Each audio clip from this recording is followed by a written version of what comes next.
ناظرین، فاروق سلطان آفیشل میں خوش آمدید۔ سادگی، سچائی اور امن کی آواز۔ ہماری ویڈیو کو لائک کریں، کمنٹس میں اپنی رائے دیں، چینل سبسکرائب کریں اور بیل آئیکن۔ آج ہم کلائمیٹ چینج کے حوالے سے بات کریں گے اور ایک کمپیریٹیو اسٹڈی کریں گے کہ آج سے تقریباً 200 سال پہلے موسمیاتی صورتحال کیا تھی اور اس وقت دنیا کی موسمیاتی صورتحال کیا ہے۔ تقریباً 200 سال قبل یعنی 1825 کے قریب لگا لیں کہ اس دور میں صنعتی انقلاب انڈسٹریل ریولوشن کا آغاز ہو چکا تھا، لیکن اس کا دائرہ محدود تھا۔ فوسل فیولز، کوئلہ، تیل کا استعمال کم تھا، اس لیے گرین ہاؤس گیسز کی مقدار نسبتاً کم تھی۔ فضائی آلودگی اور کاربن ڈائی آکسائڈ کی سطح آج کے مقابلے میں بہت کم تھی۔ زمین کا اوسط درجہ حرارت آج سے تقریباً 1.1 ڈگری سینٹی گریڈ کم تھا۔ دنیا کے قطبی علاقوں میں برف کی مقدار زیادہ تھی اور گلیشیئرز نسبتاً مستحکم تھے۔ دنیا میں جنگلات کی بہتات تھی، درخت زیادہ تھے اور قدرتی ماحول تیزی سے ختم نہیں ہو رہا تھا۔ ماحولیاتی نظام زیادہ متوازن تھا، موسمی چکر معمول کے مطابق چلتے رہتے تھے۔ کسان قدرتی طریقوں سے کھیتی باڑی کرتے تھے، کیمیکل کھادوں اور زہریلی دواؤں کا استعمال نہیں تھا۔ زمین کی زرخیزی اور پانی کے ذرائع صاف ستھرے تھے۔ اربنائزیشن یعنی شہری آبادیاں یا شہرکاری زیادہ تر دیہی علاقوں میں رہتی تھی اور شہروں کی تعداد اور ان کا پھیلاؤ بہت کم تھا۔ اس وجہ سے شہری آلودگی اور شور کی مقدار بھی بہت کم تھی۔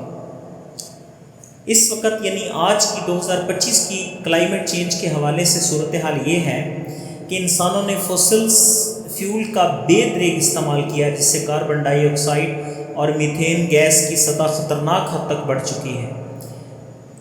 زمین کا اوسط درجہ حرارت 1.1 سے 1.2 ڈگری سینٹی گریڈ بڑھ چکا ہے۔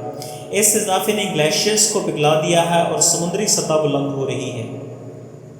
طوفان، سیلاب، خشک سالی اور گرمی کی شدید لہریں اب معمول بن چکی ہیں۔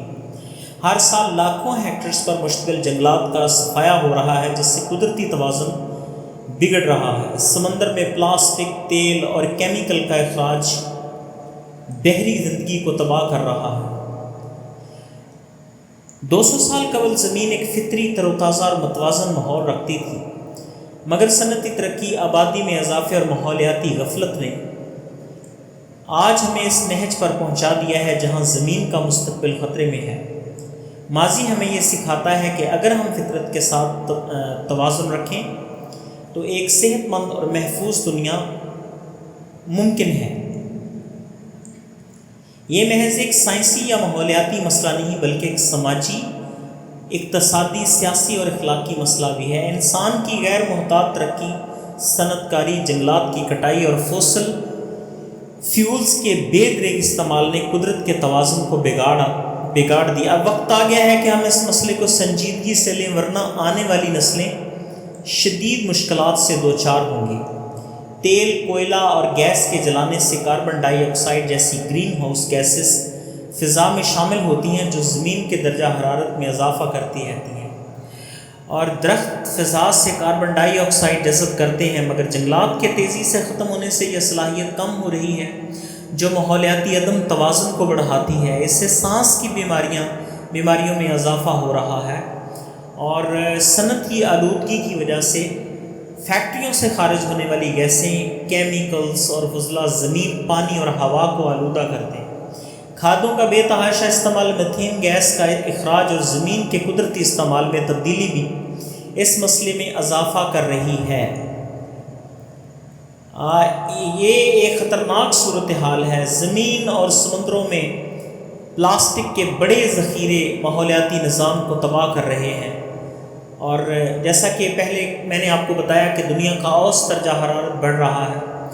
یہ سب سے زیادہ خطرہ گلیشیئرز کے لیے ہے۔ گلیشیئر پگھلنے سے بڑے وسیع پیمانے کے اوپر تباہی ہو سکتی ہے، سیلاب آ سکتے ہیں، جس سے شہر یا ملکوں کے ملک تو کیا پورا بر اعظم ختم ہو سکتا ہے، صفحہ ہستی سے مٹ سکتا ہے۔ سمندری سطح کے بلند ہونے اور غیر متوقع موسمیاتی تبدیلیوں کا باعث بھی یہی درجہ حرارت ہے، اور طوفان، سیلاب، خشک سالی اور گرمی کی لہر کے واقعات میں اضافہ یہ انسان کی یعنی ہماری پوری دنیا کی اکانومی کے اوپر بھی اثر انداز ہو کر انسانوں کے لیے وبال جان بن چکی ہے۔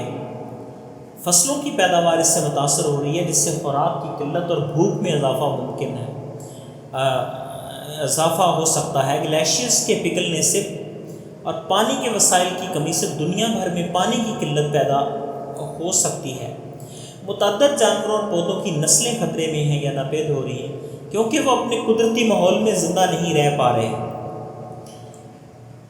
ترقی پذیر ممالک جیسے پاکستان، بنگلہ دیش، نیپال اور افریقی ممالک کلائمیٹ چینج سے سب سے زیادہ متاثر ہو رہے ہیں، حالانکہ وہ اس کے کم سے کم ذمہ دار ہیں۔ پاکستان میں ہر سال مونسون کی شدید بارشیں اور غیر متوقع سیلاب